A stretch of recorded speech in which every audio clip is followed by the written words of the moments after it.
Olá pessoal, sejam bem-vindos ao canal Comentários Bíblicos Católicos. Viva Cristo Rei, Salve Maria Imaculada e São José, seu castíssimo esposo. Daremos continuidade pelo assunto. Aqui puxamos dentro do livro do Gênesis a respeito do Tratado da Verdadeira Devoção à Santíssima Virgem Maria, de São Luís Maria Grignion de Montfort. Como no último vídeo, a respeito da consagração a Nossa Senhora, nós falamos a respeito da figura presente no Antigo Testamento, a partir das visões de Esaú e Jacó. Hoje nós comentaremos alguns pontos teológicos para depois nos dirigirmos para a visão a partir de Rebeca. Recordando, estávamos tratando essencialmente da história contida no capítulo 27 do livro do Gênesis, de como Rebeca cuidou para que seu filho predileto Jacó conseguisse a bênção de seu pai Isaque, no lugar do filho Esaú, seu irmão. Para quem não leu o capítulo, sugerimos que o leia pelo menos até o versículo 29. Agora, para quem já assistiu o último vídeo, aquela era a parte 1. Esta será a parte 2. Será a parte na qual, antes de nos dirigirmos ao assunto central da correlação entre Rebeca e a Virgem Maria, iremos tratar de alguns pontos para dar maior esclarecimento do que foi ensinado no vídeo anterior. Nós estamos acompanhando o que fala São Luís Maria Grignion de Montfort em sua conhecida obra O Tratado da Verdadeira Devoção à Santíssima Virgem Maria. E no momento, depois de tanto falarmos no vídeo anterior sobre a importância desta grande devoção para com Nossa Senhora, aqui queremos destacar duas coisas ainda, também segundo o que fala São Luís. A primeira é a necessidade de tamanha devoção à Virgem Maria. E a segunda é sobre a natureza da consagração que São Luís apresenta no tratado. É comum que, para pessoas não católicas, assuste o quanto de prerrogativas, de honras e de grandiosidade reconheçamos nós perante a Virgem Santíssima. E hoje em dia, infelizmente, também muitas pessoas que se dizem católicas consideram tais afirmações sobre Nossa Senhora um exagero ou algo que chega à idolatria, muitas vezes por influência externa à fé da Igreja. Pois, eis que, para mostrar a verdade, começamos com o que também começa São Luís no capítulo 1 de seu tratado. Nós, assim como ele, dizemos: com toda a Igreja confesso que Maria, não sendo mais que uma simples criatura saída das mãos do Altíssimo, é menos que um átomo, ou antes, não é nada em comparação com a sua majestade infinita, visto que só Deus é aquele que é, como já trazia Êxodo capítulo 3, versículo 14. Por conseguinte, este grande Senhor, sempre independente e bastando-se a si mesmo, não teve nem tem absoluta necessidade da Santíssima Virgem para o cumprimento de seus desígnios e para a manifestação da sua glória. Basta-lhe querer para tudo fazer.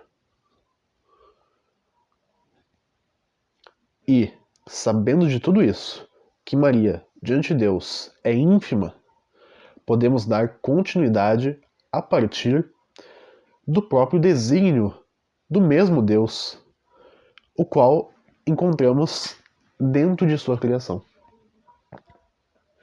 Este desígnio, encontrado nessa criação, é de tal modo que São Luís Maria Grignion de Montfort prossegue dizendo: no entanto, supondo as coisas como são, tendo Deus querido começar e acabar as suas maiores obras pela Santíssima Virgem, depois de a formar, digo que é de crer que não mudará de procedimento em todos os séculos. E referencia Romanos capítulo 11, versículo 29. Ele é Deus e não muda nem nos seus sentimentos, nem na sua conduta.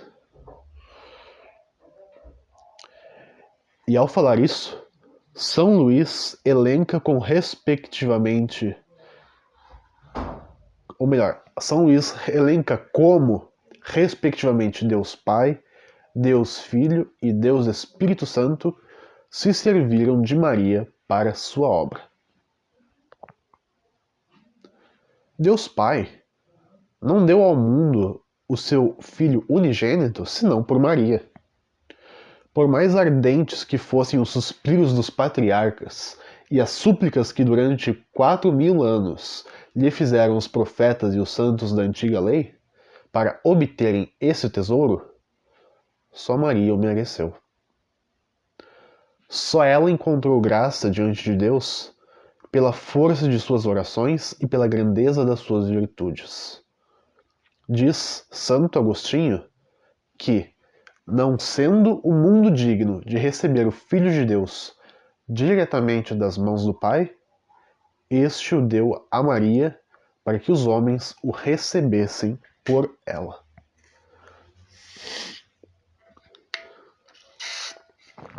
Como disse o próprio arcanjo Gabriel na Anunciação, não temas, Maria, pois encontraste graça diante de Deus. Eis que conceberás e darás à luz um filho, e lhe porás o nome de Jesus. Lucas capítulo 1, versículos 30 ao 31. E também, como nós católicos confessamos, o que é a graça? A graça é o favor, o socorro gratuito que Deus nos dá, a fim de respondermos ao seu chamamento para nos tornarmos filhos de Deus. É o que diz o número 1996 do Catecismo da Igreja Católica. O número 2001 está dizendo: a preparação do homem para acolher a graça é já obra da graça. Esta é necessária para suscitar e sustentar a nossa colaboração na justificação pela fé e na santificação pela caridade.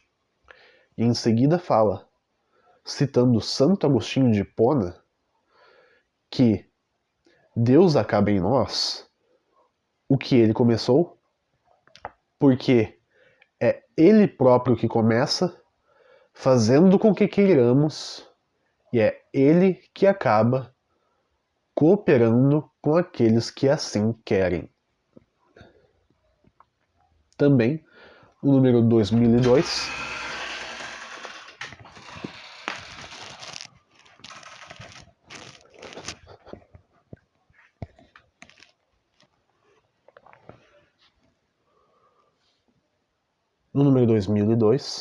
dirá: a livre iniciativa de Deus reclama a resposta livre do homem, porque Deus criou o homem à sua imagem, conferindo-lhe, com a liberdade, o poder de conhecê-lo e de amá-lo. Só livremente é que a sua alma entra na comunhão do amor. Deus toca imediatamente e move diretamente o coração do homem. Eis então que a graça foi dada a Maria como dom de Deus para ela amá-lo. Simultaneamente, pela graça de Deus, foi ela quem o amou, com todo o coração, com toda a alma e com todas as forças, cumprindo o preceito, que já vinha de Deus desde o Deuteronômio. Quando falamos que Maria mereceu receber Jesus, é no mesmo entendimento, pois o mérito sobrenatural não é outra coisa senão graça de Deus. Como traz a própria oração da Igreja, dirigindo-se a Deus no missal romano, na Assembleia dos Santos, vós sois glorificado, e coroando os seus méritos, exaltai os vossos próprios dons. Deus, coroando os méritos dos seus santos, está exaltando os próprios dons. É isso. O mérito de Deus aos santos é presente do próprio Deus, que o exalta na sua glória. E ao reconhecermos a ação de Deus nos santos e a ação excelentíssima do Senhor na Virgem Maria, não fazemos senão o mesmo que a própria Maria fez em seu canto Magnificat, em que exclamou diante de Isabel: Minha alma glorifica o Senhor, meu espírito exulta de alegria em Deus meu Salvador, pois ele viu a pequenez de sua serva. Por isso, desde agora, me proclamarão bem-aventurada todas as gerações, porque o poderoso fez em mim maravilhas, e santo é o seu nome. Lucas capítulo 1, versículos 46 ao 49. Reconhecendo que Deus Pai escolheu Maria para nela realizar suas maravilhas, olhamos agora para a Santíssima Virgem diante de Deus Filho. São Luís Maria Grignion de Montfort escreve: Como o novo Adão ao seu paraíso terrestre, assim desceu Deus Filho ao seio virginal de Maria, para aí encontrar as suas delícias e operar, às escondidas, maravilhas de graça. O Deus feito homem encontrou a sua liberdade em se ver aprisionado no seio dela. Fez brilhar a sua força, deixando-se levar por essa jovem virgem. Ó admirável e incompreensível dependência de um Deus! Nem o Espírito Santo a pôde ocultar no Evangelho para nos mostrar o seu valor e a glória infinita, embora tenha escondido quase todas as maravilhas operadas pela sabedoria encarnada durante a sua vida oculta.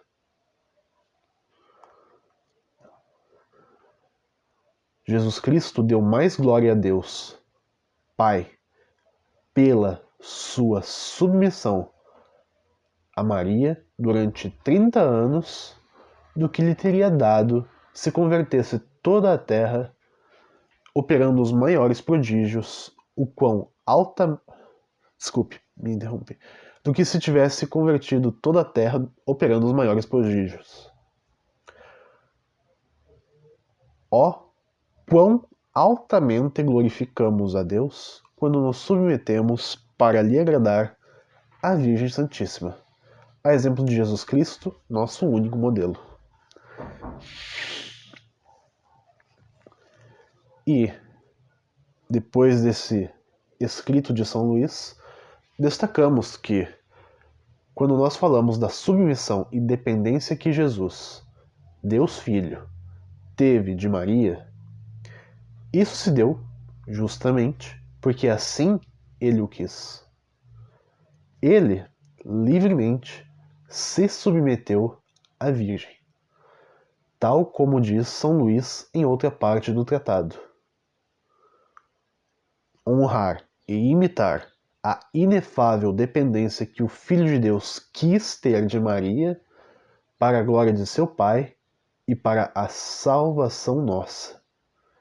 Esta dependência manifesta-se de uma maneira particular nesse mistério, em que Jesus Cristo está cativo e escravo no seio de Maria Santíssima e onde depende dela em todas as coisas.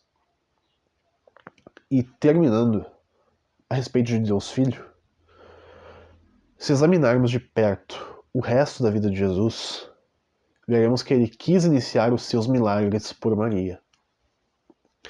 santificou São João Batista no seio de sua mãe, Santa Isabel, pela palavra de Maria. Logo que ela falou, João ficou santificado. E este foi o primeiro milagre de Jesus na ordem da graça. Como podemos ver nos versículos 41 ao 44, no primeiro capítulo de Lucas. Nas bodas de Caná, Jesus mudou água em vinho, atendendo ao humilde pedido de sua mãe.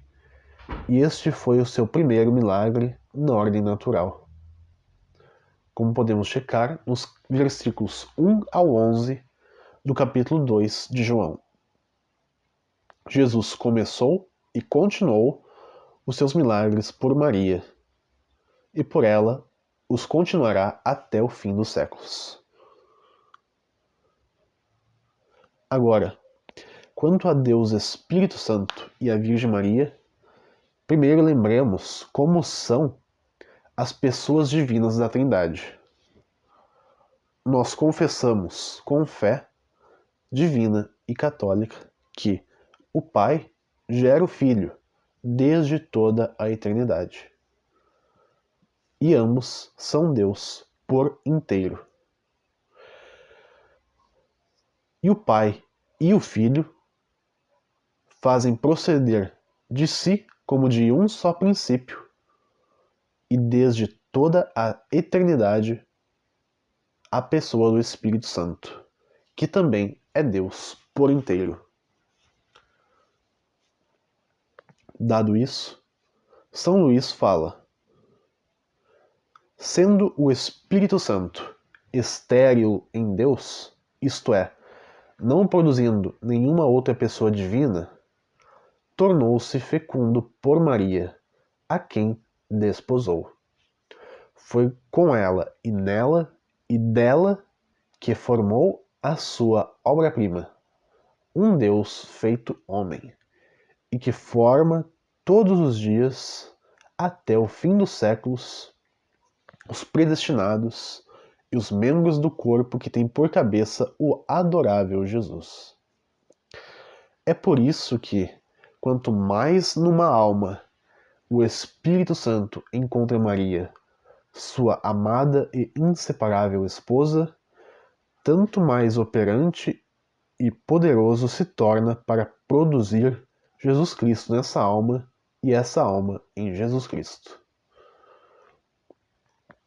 Aqui, São Luís não está dizendo que o Espírito Santo, com Maria, gera uma nova pessoa, pois este Deus feito homem é a mesma pessoa do Filho Divino.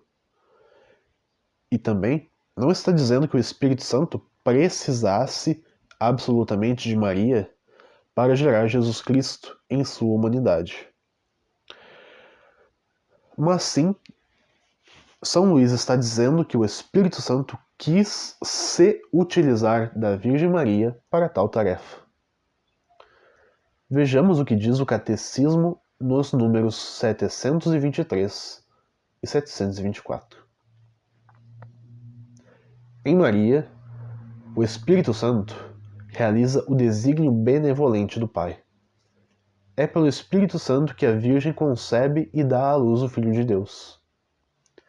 Sua virgindade transforma-se em fecundidade única pelo poder do Espírito e da fé. Em Maria, o Espírito Santo manifesta o Filho do Pai, tornado Filho da Virgem.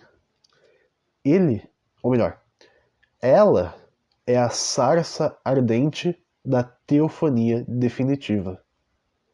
Repleta do Espírito Santo, ela mostra o Verbo na humildade de sua carne e é aos pobres e às primícias das nações que ela o dá a conhecer. Assim, é na fé e na humildade de Maria que o Espírito Santo operou as maravilhas de Deus, sendo a principal delas a encarnação do Verbo. Por meio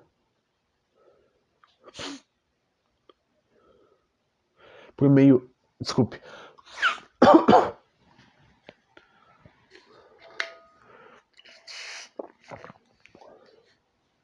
por meio dela, o Espírito Santo faz Jesus presente entre os homens. Ele o fez na plenitude dos tempos e segue o fazendo. Para tal, vejamos o que diz os números 725 e 726 do Catecismo. Finalmente, por Maria, o Espírito Santo começou a pôr em comunhão com Cristo os homens, objetos do amor benevolente de Deus, e os humildes são sempre os primeiros a recebê-lo. Os pastores, os reis magos, Simeão e Ana, os esposos de Caná e os primeiros discípulos. Ao final desta missão do Espírito Santo, Maria torna-se a mulher, a nova Eva, a mãe dos viventes, a mãe do Cristo total. É nesta qualidade que ela está presente com os 12, com um só coração, assíduos na oração, tal como descreve o primeiro capítulo dos Atos dos Apóstolos, versículo 14. E é com eles que na aurora dos últimos tempos, e é com ela que na aurora dos últimos tempos que o Espírito Santo vai inaugurar na manhã de Pentecostes com a manifestação da Igreja. Pois então, sendo Maria aquela peça na obra da salvação pela qual o próprio Deus quis vir a esse mundo e se fazer filho do homem, sendo Maria o meio escolhido para que o Filho Eterno viesse da sua comunhão com o Pai até as criaturas, convém que, para que sejamos elevados no Filho até a glória do Pai, passemos também por este meio digníssimo que é a Santíssima Virgem Maria. É pela semelhança a ela que o Espírito de amor vai, mais uma vez, gerar o Cristo em nós. Nisto, continua São Luís, que diz: Deus Espírito Santo comunicou a Maria, sua fiel esposa, os seus dons inefáveis e escolheu-a para dispensadora de tudo quanto possui. Deste modo, ela distribui a quem quer, quanto quer, como e quando quer, todos os seus dons e graças. E nenhum dom celeste é concedido aos homens sem que passe por suas mãos virginais. Porque tal é a vontade de Deus, que quis que tudo recebamos por Maria. Dessa forma, é enriquecida, elevada e honrada pelo Altíssimo aquela que durante toda a sua vida se fez pobre, se humilhou e se escondeu até o mais profundo nada, em sua extrema humildade. São estes os sentimentos da Igreja e dos Santos Padres. E disso, São Luís extrai uma importante consequência. Em razão disto, não se deve confundir a devoção à Santíssima Virgem com a devoção aos outros santos, como se ela não fosse muito mais necessária e fosse apenas de superrogação, isto é, um acréscimo. Provam-no as figuras e palavras do Antigo e do Novo Testamentos. Confirmam-no os sentimentos e exemplos dos santos, ensinam-o e demonstram a experiência. O próprio demônio e seus sequazes, instados pela força da verdade, foram muitas vezes obrigados a confessá-lo, ainda que de má vontade. De todas as passagens dos santos padres e doutores de que fiz ampla colheita para comprovar esta verdade, cito apenas uma, de São João Damasceno, a fim de não me alongar. Ser vosso devoto, ó Maria Santíssima, é uma arma de salvação que Deus dá àqueles que quer salvar. Só Maria encontrou graça diante de Deus sem o auxílio de qualquer outra criatura, como diz o primeiro capítulo de Lucas, versículo 30.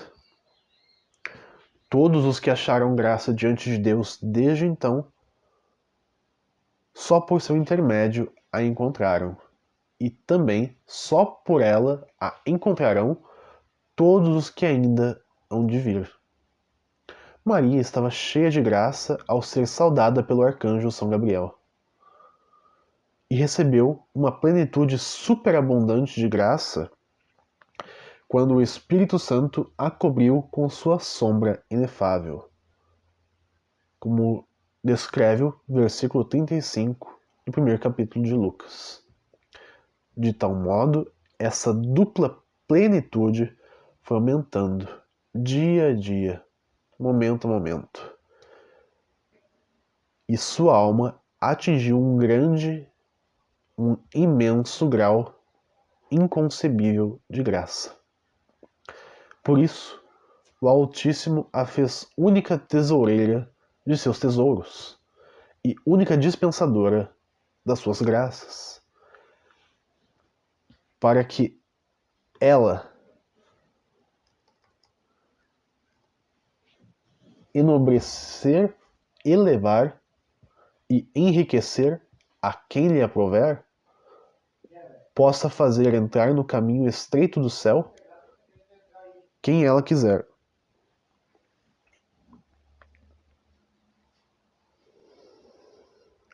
Para que ela enobreça, eleve e enriqueça a quem lhe aprouver, para que ela possa fazer entrar no caminho estreito do céu quem ela quiser, para fazer passar, apesar de tudo, quem ela quiser pela porta estreita da vida, e para dar a quem ela entender o trono, o cetro e a coroa de rei. Jesus é, em toda a parte e sempre, o fruto e o filho de Maria, e Maria é, por toda a parte, a verdadeira árvore que dá o fruto da vida, e a verdadeira mãe que o produz. Dado isso, agora entendamos qual é a natureza da perfeita devoção à Santíssima Virgem, a qual São Luís de Montfort nos comunica. Como fica dito, essa devoção consiste em nos darmos inteiramente à Santíssima Virgem para que por ela pertençamos inteiramente a Jesus Cristo. É preciso dar-lhe, primeiro, nosso corpo com todos os seus sentidos e membros, nossa alma com todas as suas potências, nossos bens exteriores, chamados de fortuna, presentes e futuros, e nossos bens, em quarto lugar, nossos bens interiores e espirituais, que são os nossos méritos, virtudes e boas obras, passadas, presentes e futuras. Numa palavra, devemos dar tudo o que temos na ordem da natureza e na ordem da graça, e tudo o que podemos vir a ter no futuro na ordem da natureza, da graça ou da glória. E isto sem excetuarmos nada, nem um centavo, nem um cabelo ou menor boa ação, e por toda a eternidade, sem pretendermos esperar outra recompensa pelo nosso oferecimento de serviços, além da honra de pertencer a Jesus Cristo por ela e nela. Ainda que esta amável senhora não fosse, como ela é sempre, a mais liberal e agradecida de todas as criaturas. É preciso notar neste ponto que há dois aspectos nas boas obras que fazemos, a saber, a satisfação e o mérito. Ou, para melhor dizer, os valores satisfatório, impetratório e o valor meritório. O valor satisfatório ou impetratório de uma boa ação consiste em satisfazer a pena devida pelo pecado ou em alcançar uma nova graça. O valor meritório ou mérito consiste em uma boa ação merecer a graça e a glória eterna. Ora, nesta consagração de nós mesmos à Santíssima Virgem, damos-lhe todo o valor satisfatório ou impetratório e o valor meritório, ou seja, as satisfações e os méritos de todas as nossas boas obras. Damos-lhe os nossos méritos, as graças e as virtudes, não para comunicá-los a outrem, mas para que ela nos conserve, aumente e aperfeiçoe. Os méritos, graças e virtudes são, pois, propriamente falando, inalienáveis. Só Jesus Cristo, tornando-se a nossa garantia junto do Pai, nos pôde comunicar os seus méritos. Damos-lhe as nossas satisfações para as comunicar a quem ela bem entender para a maior glória de Deus. O que significa tudo isto? A natureza da perfeita devoção à Santíssima Virgem é abordada no capítulo 4 do Tratado de São Luís.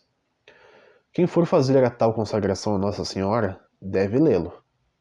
Mas, explicando aqui os pontos que acabamos de trazer, entregar tudo, material e espiritual, à Virgem Maria não significa fazer votos de pobreza, e sim decidir que, de tudo aquilo que possuímos, vamos utilizá-los de modo a produzir bons frutos para agradar nossa Mãe e Rainha, visando a glória de Deus. Todas as coisas que nós temos não serão vistas como fins em si mesmas, mas como meios para fazer a vontade de Jesus. E quando São Luís apresenta a distinção entre valor meritório, satisfatório e impetratório de nossas boas obras, se trata do seguinte: o valor meritório de uma boa obra está relacionado ao grau de santidade que a pessoa tem em vida e, posteriormente, ao grau de glória que ela receberá no céu se ela se salvar. O valor impetratório de uma boa obra está relacionado principalmente aos favores e graças divinas necessários à conversão do pecado, seja da própria pessoa, seja de outrem.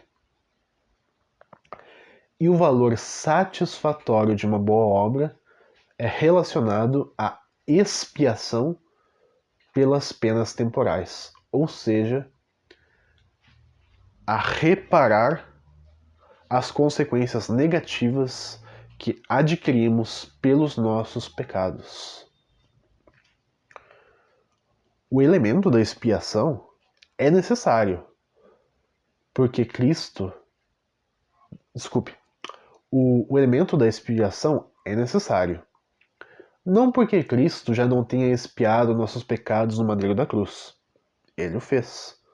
Mas, como bem enxergamos, no dia a dia, no presente, na vida concreta, nós ainda carregamos os defeitos, as imperfeições, os vícios e as concupiscências geradas pelos nossos pecados, os quais ainda persistimos cometendo. O trabalho de santificação é contínuo, tanto é para chegarmos à perfeição que Jesus nos propôs. Em Mateus capítulo 5, no Sermão da Montanha, versículo 48, ele fala: sede perfeitos, como vosso Pai Celeste é perfeito. Como é evidente, o estrago feito pelos nossos erros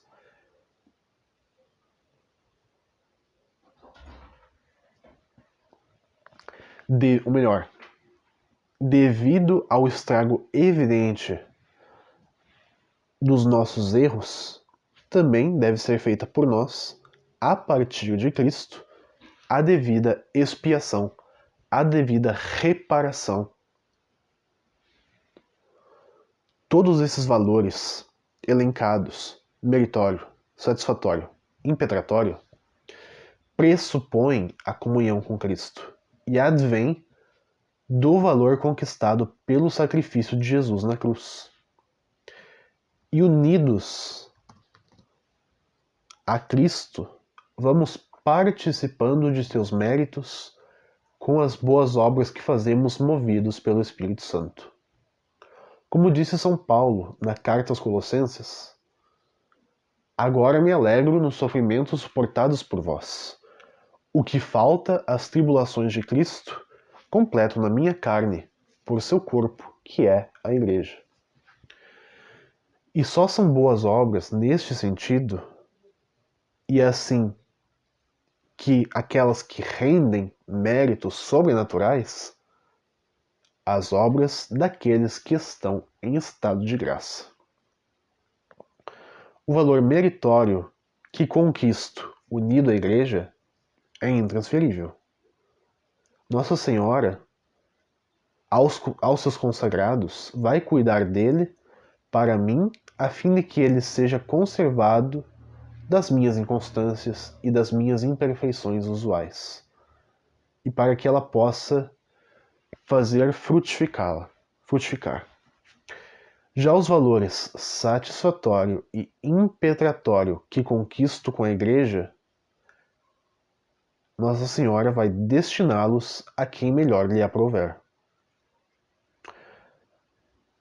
Vai destinar às almas do purgatório, vai destinar às almas ainda peregrinas nesta terra, que necessitam de conversão.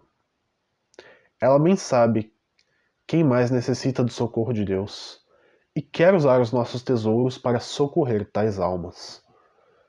Está apenas esperando o nosso sim, tal como ela também deu o seu sim diante do anjo do Senhor. Com essa explanação teológica, finalizamos a parte 2 e finalmente na parte 3 nós daremos o paralelo entre Nossa Senhora na Nova Aliança e Rebeca na Antiga Aliança. Fiquem com Deus.